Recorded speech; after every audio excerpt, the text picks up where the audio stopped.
Olá, fisioterapeuta, saudações, seja muito bem-vindo. Nesse vídeo eu vou te ensinar como eu faço para avaliar e descobrir se a queixa do meu paciente ela é oriunda do quadril ou da coluna lombar. Se esse tema interessa para você, não saia daí que eu vou explanar melhor sobre ele. Aproveito e faço um convite a todos os estudantes de fisioterapia e profissionais fisioterapeutas que conheçam o método SITA, um sistema integrado de técnicas terapêuticas avançadas. Um método onde eu compilei mais de 20 anos de experiência na prática clínica com pacientes ortopédicos, avaliando, tratando e prescrevendo a conduta terapêutica adequada às necessidades dele. Caso você se interesse e queira saber mais, entre no site oficial metodosita.com.br. Bem, você estava lá no seu consultório, na sua clínica, e chegou o paciente do horário para a consulta dele. Já no caminho que esse paciente estava chegando à sua mesa, isso é sempre muito importante na inspeção da marcha dele, você percebe que esse paciente tem uma certa claudicação e ele vai sentar à sua frente, você percebe qual que é o padrão de marcha dele e ele vai sentar à sua frente para você iniciar toda uma anamnese, ou seja, uma coleta da história, do comportamento dos sinais e dos sintomas desse paciente. Como que começou, quando começou, como que isso evoluiu, quais as terapias que ele já fez, os tratamentos que deram sucesso, os que não deram. Enfim, quais os diagnósticos que esse paciente teve, a enxurrada de exames que pediram para que ele fizesse, e você vai num passo a passo ali. Eu já vi muita gente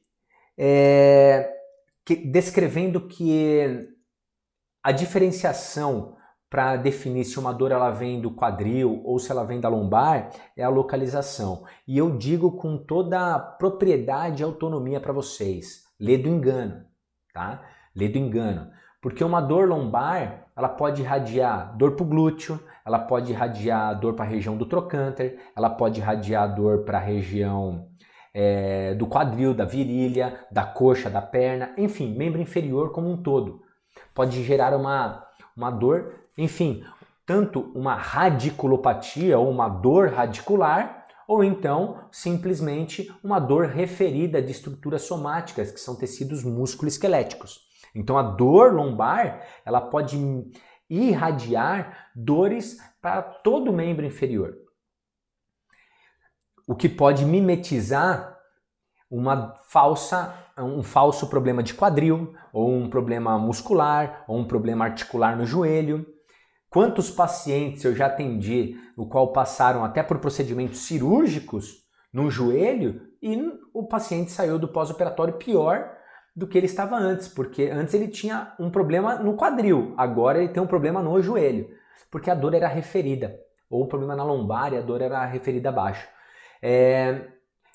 E o vice-versa também eu já vi. Pacientes com dor no quadril, com muita dor na virilha, o que é o mais comum, mas também com dor no glúteo, dor na lateral do quadril.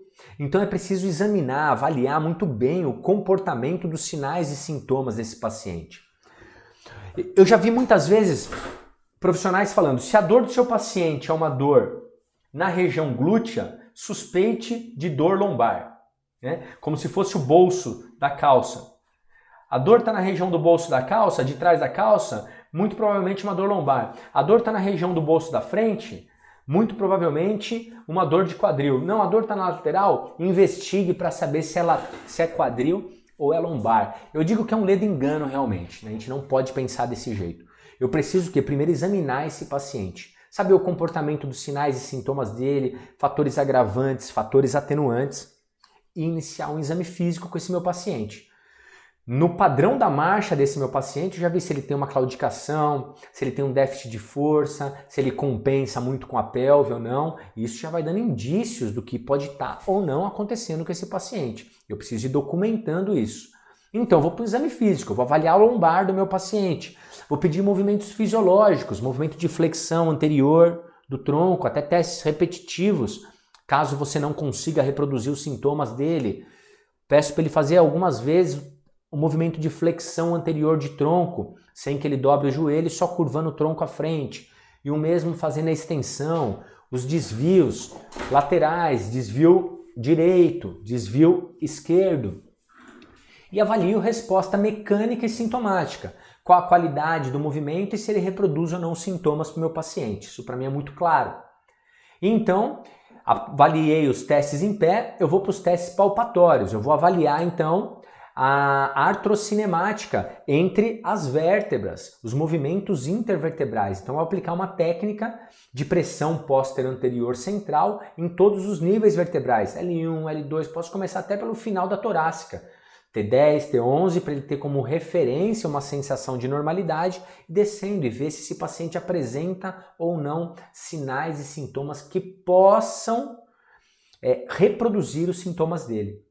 Caso eu tenha alguma resposta sintomática, isso já começa a me dar indícios que aquela dor do meu paciente que está indo para a perna, que está descendo na região da virilha ou que está no glúteo, ela tem indícios de ser uma dor lombar, porque ela começa a mostrar que os movimentos, os testes, apresentam um certo grau de irritabilidade e reproduzem sintomas.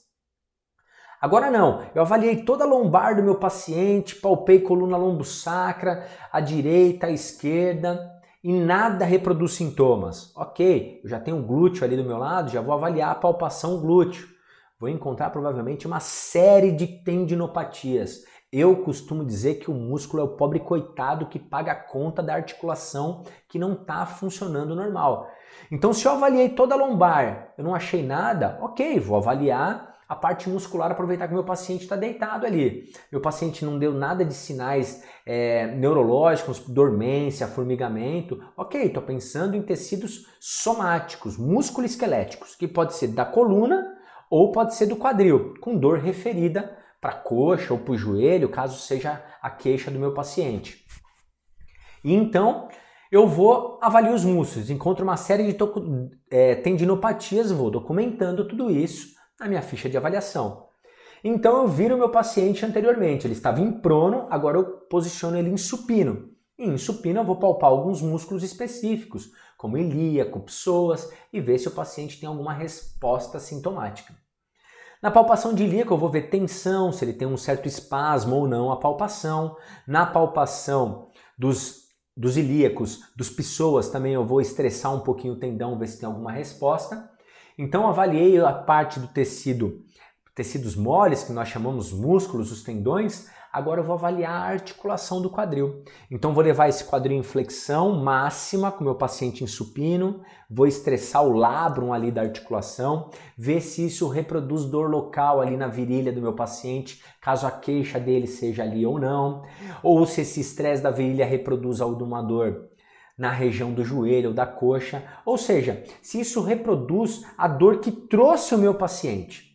Não reproduziu, eu vou para os testes rotacionais, o paciente vou trazer uma flexão de 90 graus de joelho e quadril e vou rotacionar o quadril medial, vou rotacionar o quadril lateral, vou estressar nos limites da amplitude de movimento e vou observar se isso reproduz ou não sintomas.